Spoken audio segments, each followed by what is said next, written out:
You know, every so often a sports season comes along that just completely rewrites the script. And that's exactly what NASCAR gave us in 2025. It was a story of pure, raw dominance and a championship win that, honestly, nobody saw coming.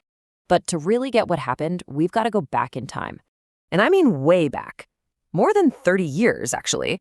Because the seeds for this incredible season, they were planted all the way back in 1994. See, 1994, that was the last time we saw a single season with this kind of absolute beatdown in individual races. It was the gold standard, a benchmark that nobody touched for like 3 whole decades. That right there should tell you just how ridiculously rare the 2025 season was. All right, so let's break it down. What exactly made this season one for the ages? First things first, we need to ask a pretty basic question, right? In a sport where you've got almost 40 cars all fighting for the same piece of asphalt, what does it really mean to dominate a race? Is it just about taking the checker flag, or is there more to it? Well, for what we're talking about today, the definition is super specific. We're looking at a driver leading over 80%, 80 of the laps in a single race. Now, think about that. That is an absolutely insane bar to clear. It means for every 10 laps run, that driver was leading for at least 8 of them. Just total control. And this is where the story really gets wild. In 2025, that 80% mark wasn't just met, it was shattered. It happened 5 separate times. 5. And as we just said, that's something that hadn't been done in a single season since all the way back in 1994. So, who were these absolute legends? Let's meet the charter members of the 2025 80% Club. Okay, so check out this list. The talent here is just all over the map, which is awesome. You've got Shane Van Gisbergen just putting on a clinic at Sonoma, William Byron owning Darlington, and hey, look at Chase Briscoe joining the club in his first year with Gibbs. But hang on, take a closer look. You're going to notice one name on that list twice. I mean, just look at the raw numbers here. You can really see the command these guys had. SVG's run at Sonoma, that's just staggering. Almost 9 out of every 10 laps. That's just unheard of. But as jaw-dropping as that is, there's another name here that stands out for a completely different reason. Yep, one guy managed to hit this crazy high benchmark, not just once, but 2 separate times in the same season.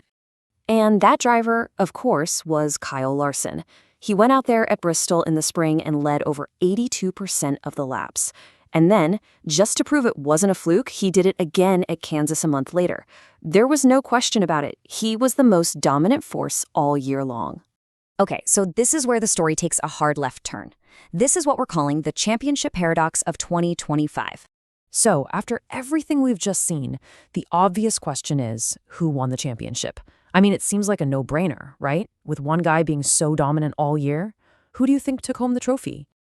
And yeah, you'd be right. Kyle Larson did it. He won the 2025 NASCAR Cup Series championship. But, and this is a huge but, the way he won it, that's where things get weird. It wasn't some grand, dominant finale that capped off his amazing season. Nope, it was something else entirely. Get this, the guy who literally defined dominance all season won the whole thing by finishing 3rd. In the championship race at Phoenix, he didn't lead a single solitary lap, not one. But because of NASCAR's playoff format, all he had to do was finish ahead of the other 3 championship contenders. And he did. Your whole season just gets you a ticket to that final winner-take-all dance. And on that one day, you just have to be the best of the final 4. It's wild. And hey, don't just take it from me. Listen to what Larson himself said right after he climbed out of the car. We didn't lead a lap and won the championship. We had an average car at best. It's just unbelievable. You can hear the shock in his own voice, can't you? So, how do we even make sense of that? How does the most dominant driver win the title on an average day? Well, let's unpack this a little because it tells you a lot about what it takes to be a champion. And really, the answer is pretty simple when you think about it. His championship wasn't really won on that one Sunday in Phoenix. It was won back at Bristol. It was won at Kansas. It was won with every single point his team clawed for all year long. That incredible season of excellence is what put him in the position to capitalize, to win the title, even on a day when he didn't have the fastest car on the track. And for a guy like Kyle Larson, winning the biggest prize in American stock car racing, well, that's not the finish line. Not even close. A true racer is always looking for the next challenge, the next mountain to climb. I mean, just look at his career. This guy's unbelievably versatile. He already won the legendary Rolex 24 at Daytona, an endurance race, way back in 2015. And now he's talking about wanting to go back and do it again. It just goes to show you this is a driver who just loves to race, period. Put him in anything with 4 wheels and an engine, and he's gonna be fast.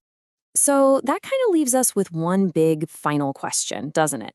Kyle Larson's 2025 season really makes you think about what truly defines a champion. Is it that one perfect clutch performance in the final race? Or is it the whole body of work, the season-long dominance that even gave you a shot at the title to begin with? It's a heck of a thing to chew on.